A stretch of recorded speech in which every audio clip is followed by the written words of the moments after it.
Up next, we've got a comic routine from Mr. Ron Cale.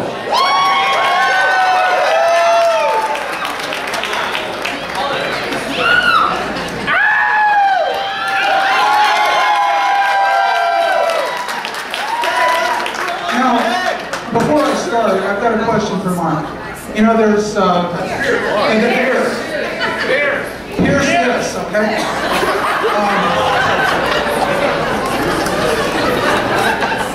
The prizes for the best routines here.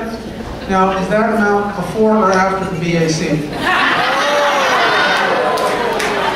Always after. Always after.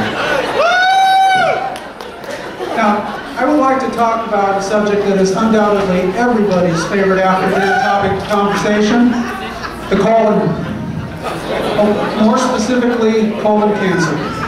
You know, we do a great job as a company supporting noble causes like Sunshine Kids, breast cancer awareness and research.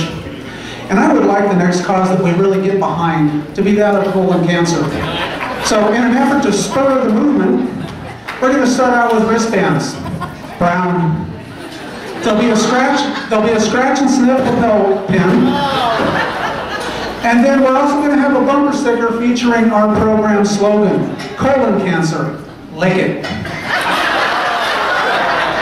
Well, I stand before you this evening a 16-year survivor of the disease.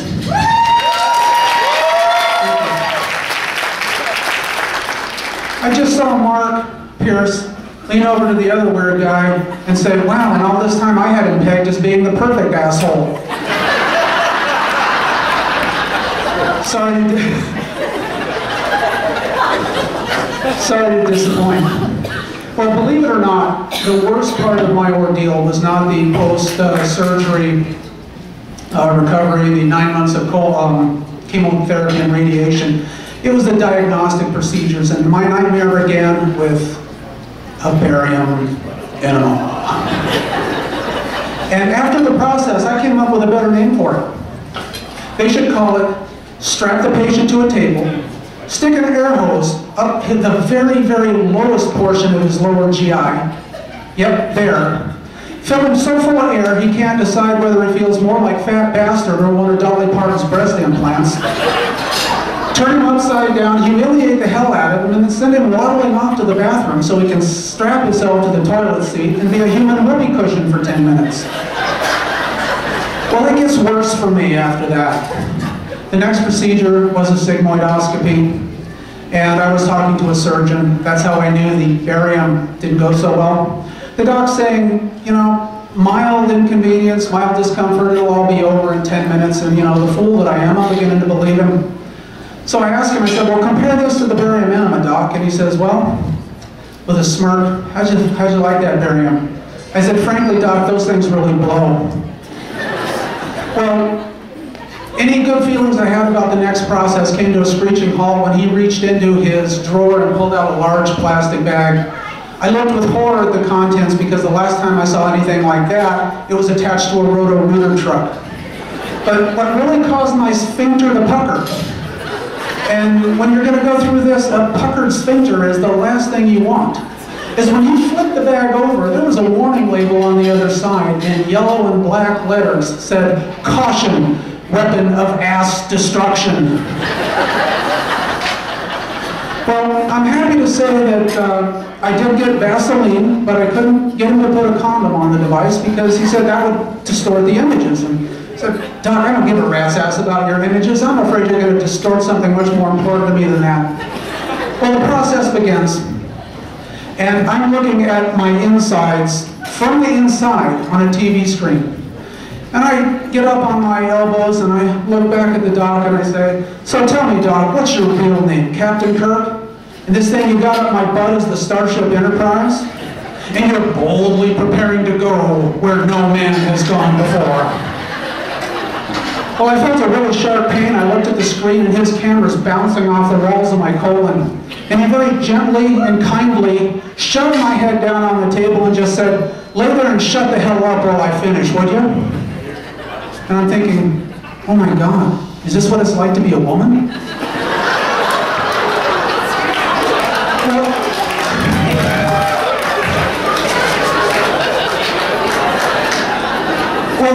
continue the process.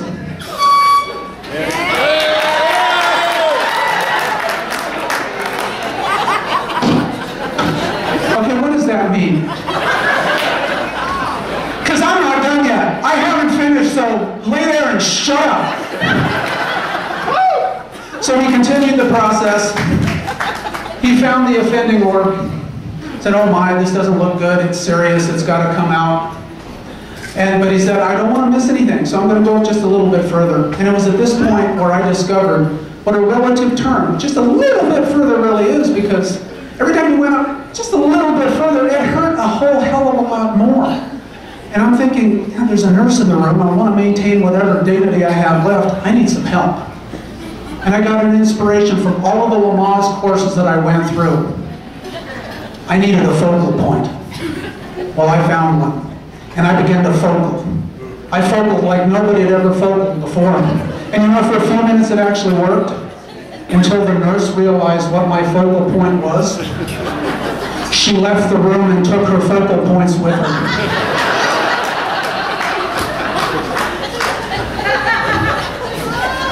Well, it was getting really serious now, and it's time for round 2. Deep cleansing breath, stupid rhythmic breathing. It worked about 2 seconds, and I started to panic. It's time to bring out the heavy artillery, and you women who have been victims of Lamaze childbirth in the past know what's coming next, don't you?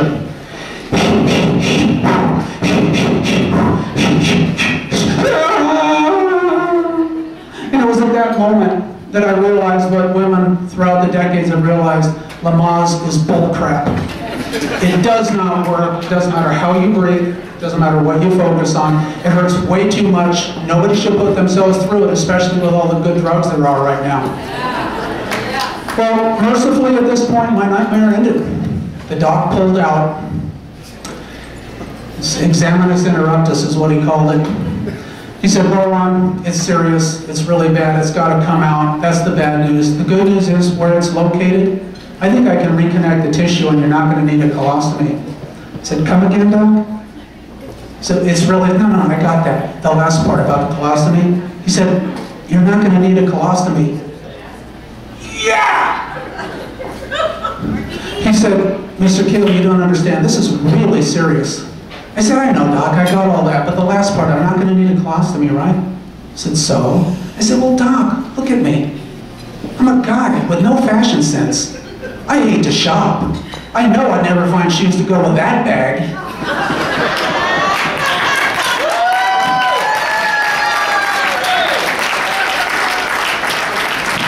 Awesome. Good job. I'm Nick Cannon still, by the way.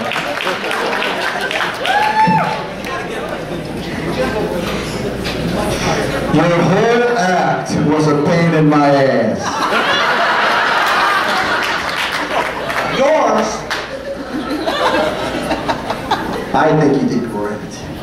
Standing up here in front of all these people, I think you did great. You're my favorite. What do you do for a living? I pretend to be a real estate agent. You should really be a comedian. Great job. I saw some real talent here tonight. Good job. Thank you. I'm going to take a pink feather. Go right ahead.